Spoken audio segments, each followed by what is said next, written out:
Do you want to be an influencer? Do you want to gain 1 million followers? Well, I can't help you. I'm an introverted old man. And the world is on fire, kids. Literally and figuratively. And it's time to create something bigger than yourself through collaboration. It's wonderful to have a well-rehearsed band. It's tight AF with all the parts and arrangements worked out, but some real magic can come out when the group is improvising together and using nonverbal and telepathic means to communicate and guide each other along. And for those of you with the sense of sight, I want to say, really look at each other. It's tempting to close your eyes and feel everything deeply, but it can make or break your fellow musicians' experience of playing with you, whether or not you're being alert and watching. And so here I have a list of some things you can see and hear that are nonverbal ways that musicians communicate with each other. So first of all, with C, you want to look at each other, but especially the leader of the song, whoever is singing it or playing the head or who called it. You'll know who the leader is. And you want to look at each other, everyone, like I said, but especially the leader is going to be responsible for, telling you where everything's going to go. So this first line, I have some different symbols for just saying what part of the song that you're in. Like, if it's time to play the last state of the song, some people do that as an intro or as a tag at the end of the song. They'll do a sign like this maybe in the jazz world, or maybe they'll hold up 8 fingers. And sometimes it's time to go to the head, which is the top, the beginning of the song, and play the melody out. And often people just kind of pat their head and let you know. If it's time to go to the end, or it's time to end the song, they might put up their fist saying, we're about to end it the last time. Or in some old-time bluegrass jams, they'll kick up their leg like that, let you know it's ending. Or if it's time to start the song, and instead of counting, they'll just look at everyone and nod to get that downbeat. They'll do that in bands, they'll do that in string quartets. Also, even if it's not just starting the song, but it's maybe unclear where the form is starting over and you have to play a solo, they'll look at you and then nod, let you know it's starting there. So there's a lot of things like that. So some people kind of literally conductors of orchestras, I'd say they literally conduct.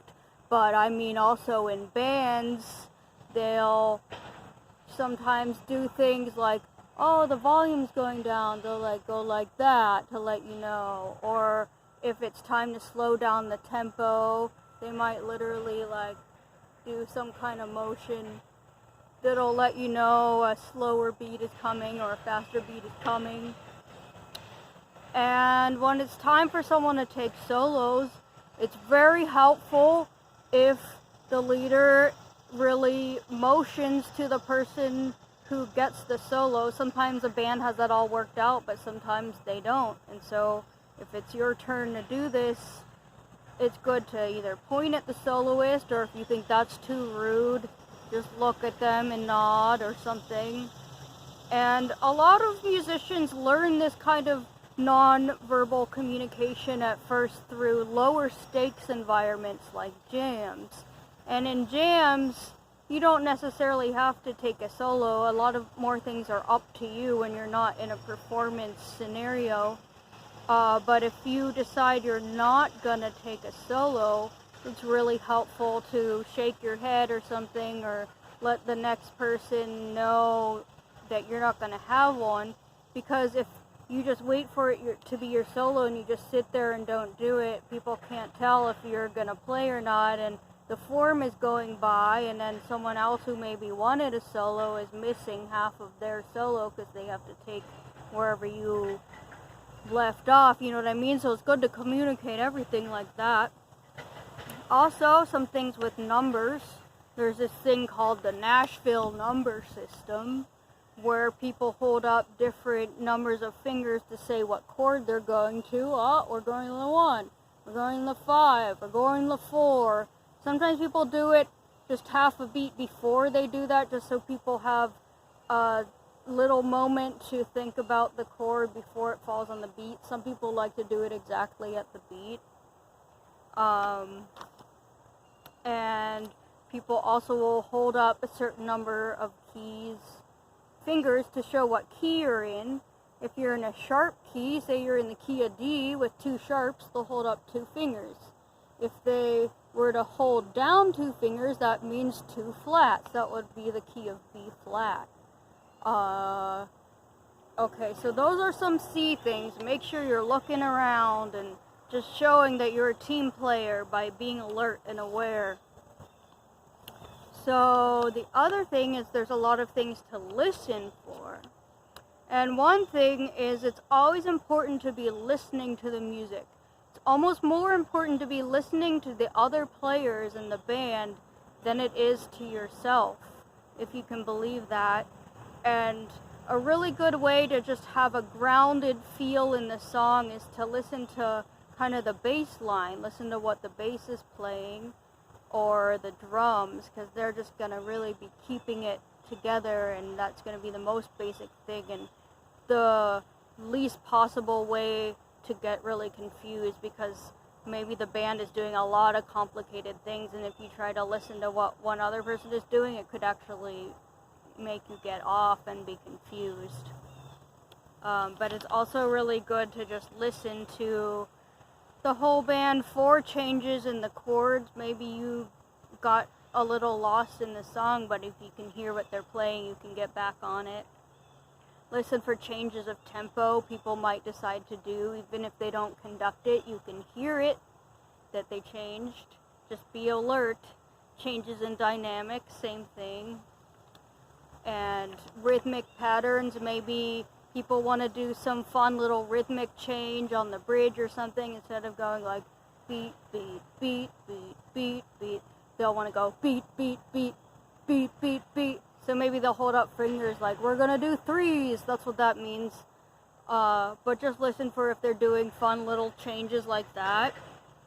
Also trades, where people are breaking up the form and just taking a part of the solo, and the next soloist takes the next little part of the form, and sometimes people will motion that, or they'll say trades or something like that, or 4s. We're going to take 4 bars each of the whole form. But sometimes they don't say that, and you just have to be looking around and hearing, oh, I expected to hear the whole form on the saxophone, but I only heard 4 bars, and suddenly the harp is playing. So you gotta notice some stuff like that. There's some other secret little messages that can be actually transmitted musically. So if someone is playing the 1 chord of the song, and then they make it a dominant chord, they add the 7th note to the chord, the flat 7, that very likely means they're going to the 4 chord now. Or if they're playing any chord and they do that 7, it very likely means they're going to a chord a 4th away. And that's a really good way of just communicating musically. And one more interesting thing I want to talk about is drum communication. And this is something that goes back prehistorically through human history, and it's especially traced through some tribal African communities at Papua New Guinea and tropical South America. There are many peoples who for thousands of years have practiced communication through drums.